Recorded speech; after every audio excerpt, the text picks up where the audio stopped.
Kung panay ang pasok ng kamalasan, aba, may solusyon ang mga Chinese dyan. Kailangan nilang bumili ng mga bagay na pampaswerte. Mga mami, nag-iisip pa kayo kung paano magiging maswerte ang taon ninyo?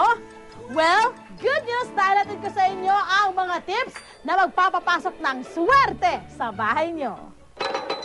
Chinese New Year na naman, kaya ang lahat nagkakandara pa sa pagbili ng mga Lucky Charm. Tulad na lang ni Carol na naniniwala sa Feng Shui. Kahit naman sino gusto nang magkaroon tayo ng swerte. Kaya hindi naman siguro mawawala kung susunod tayo sa Feng Shui. Diba ba? Ang Feng Shui o wind water sa Ingles ay isang Chinese art ng pagpwesto ng mga bagay, gusali o gamit sa bahay sa paniniwalang nagdadala ito ng swerte. Kasi sa Feng Shui natin, umiikot ang 1, 6, 8, and 9. So dahil facing north ang kanyang bahay, kinakabig niya na itong taon na itong swerteng numerong 1. Pero mas magiging lucky daw ang kanyang bahay kung bibigyan natin si Carol ng easy and affordable tips. Miss Edith, anong gagawin natin ngayon? Ano tong pangpaswerte na ipapasok natin sa bahay ni Mami? Tamang-tama, ito yung pinakasimple at mura na pamamaraan.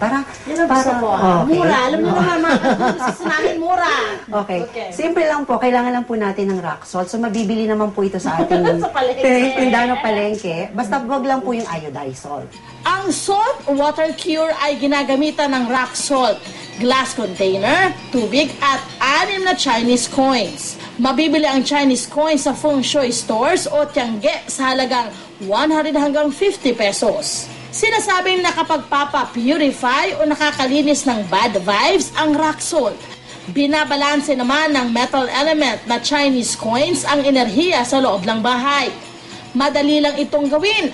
Maglagay lamang ng tubig sa glass container at lagyan ito ng asin hanggang sa kalahati nito. Pagkatapos ipatong dito ang 6 na Chinese coins ng pabilog.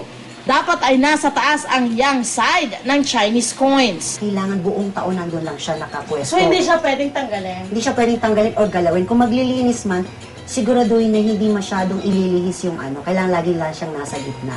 Wow. Dahil sa magkikrystallize ang salt cure sa paglipas ng panahon, hindi ito pamamahayan ng mga lamok, kaya hindi na ito kailangang takpan. Ilagay ang salt water cure sa gitnang bahagi ng tahanan kung saan hindi ito magagalaw. Yun yung pangontra. Ang salt water curing natin na epektibo at mura. Makatutulong naman ang wealth vase para maakit ang swerte sa inyong tahanan. Kung bibili nito sa mga Feng Shui stores, naglalaro ang presyo nito sa 7,000 pesos. Kailangan lang ng vase na nais niyong gamitin. Bigas, cut crystals, wealth symbols, mga telang asul, ginto, dilaw, berde, pula, at mga taling may ganito ring mga kulay.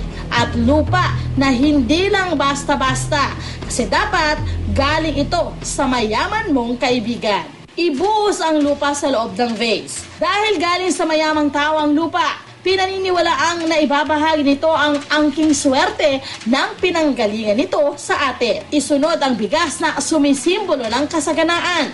Ilagay din ang cut crystals at iba pang wealth symbols. Ang cut crystals ay para ma-stimulate ang ating luck at knowledge. Takpan ito ng mga tela ayon sa order na ito. Dilaw para sa earth element, ginto para sa metal, asul para sa water, berde para sa wood at pula para sa fire. Talian ito ng mga ribbon na kakulay ng mga tela. Importante ang mga kulay na ito para maging balanse ang enerhiya ng pasok ng swerte sa bahay ninyo. Nagsisilbi ito bilang taga-ipon at taga-tago ng yaman sa inyong pamilya. Ayan, ready nang upwesto ang inyong wealth vase. Dapat sa tabing kama mo, bedside. Right, left. So as long na dapat katabi natin ang ating wealth base. Bukod sa kagandahan, swerte din daw ang mga sariwang bulaklak sa inyong mga tahanan. Nagdadala raw ang flowers ng kasaganaan at mabuting kalusugan.